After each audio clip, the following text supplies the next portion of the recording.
One of the problems with recruiting for investment banking is not the knowledge or skills you acquire, but the access to talk with real investment bankers to put your best foot forward. Our sponsor, WSO Academy, can provide those connections with 60 head mentors who are finance professionals at top firms like Goldman, Centerview, and JP Morgan. Imagine being able to get on the phone within 24 hours with one of the Academy's 1,300 mentors right before a critical interview. Get on the waitlist for WSO Academy today by clicking the link in the show notes or by visiting wallstreetoasis.com/academy.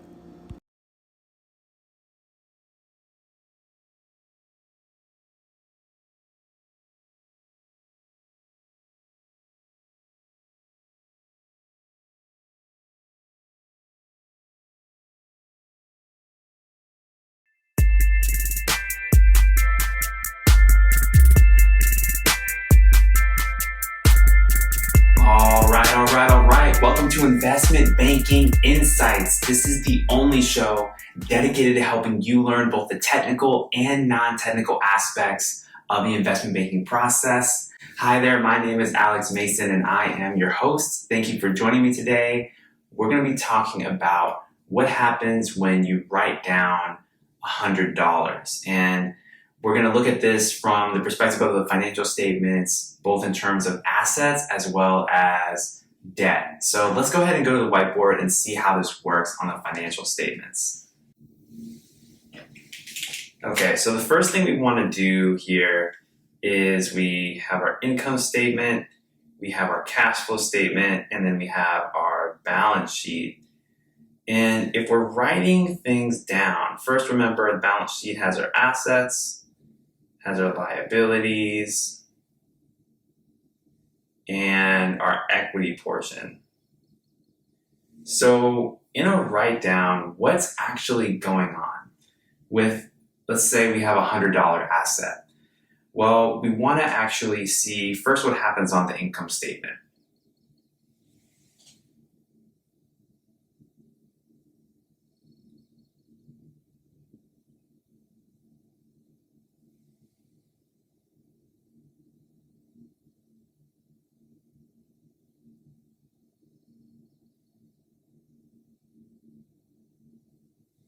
So the way that this works is when we record the $100 write down of the asset, we're basically saying that we have higher expenses because we're saying, oh, wow, like we don't really think that this asset is worth $100. Let's say that it's worth $0. So expenses are going to increase by 100. And that's going to in fact impact our operating profit, which is going to go down by $100 as a result. Now let's go ahead and assume a 40% tax rate. So if we have our taxes, that's going to be $40 of taxes, and then our net income is going to go down by $60. So net income flows into the cash flow statement. That's what's next. So we have our net income at the top of operating cash flow go down by $60. Now, because we're writing this asset down as a complete loss, remember, this is a non-cash charge, so we have to add this back to the cash flow statement in order to understand the actual amount of cash that changed hands here. So what we're going to do is we're going to add in the write down, and this is going to be a plus $100 adjustment, which gives us an extra $40 in operating cash flow. Okay?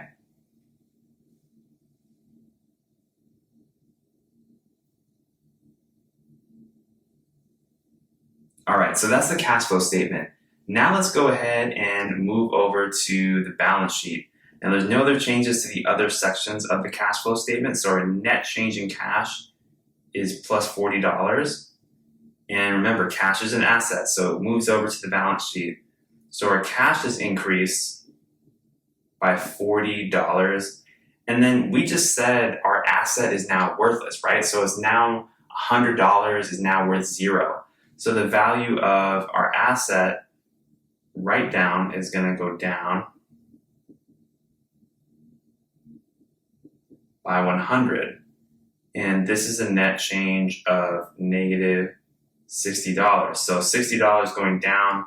Liabilities, we haven't changed any liabilities, so no update there.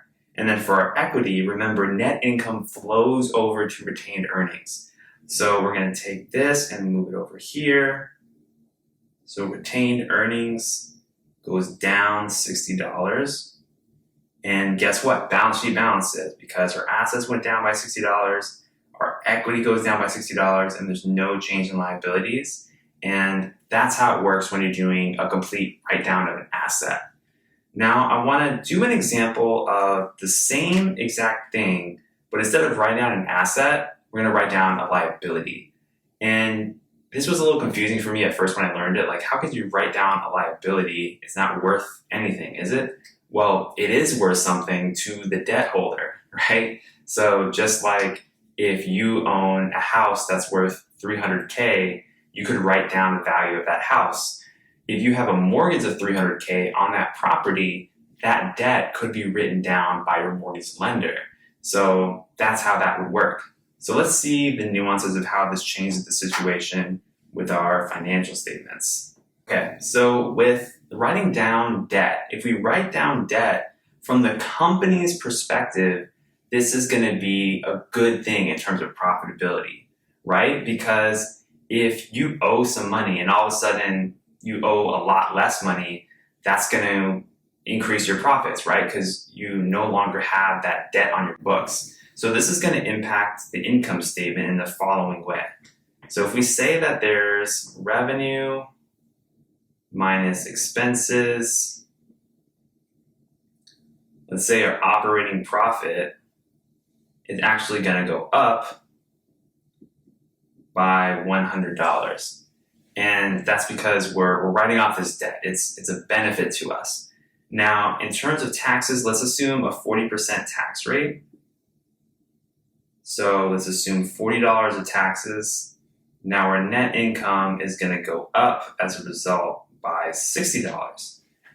Net income flows to the top of the cash flow statement. So net income up by 60. And then because we are writing down the debt, instead of adding this back, we actually have to subtract it because this was a gain for the company. And it was a non-cash gain. There wasn't actually cash that happened to change hands as a result of the debt write-down. So we have to adjust for this on the cash flow statement. So what we're going to do is, this is the write-down of the debt, remember. So this is going to go down by $100. And so our operating cash flow ends up changing by $40 and negative $40 basically. And there are no other changes to the other sections of the cash flow statement here, so we can go ahead and go right to the balance sheet. Here's our assets, liabilities, and our equity. And so our operating cash flow is down $40. And so net change in cash down 40. This flows up to our cash. Cash is down $40.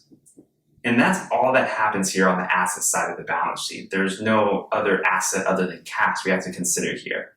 But let's look here at liabilities. Because we're writing down debt, the liabilities on our balance sheet have now just been wiped away.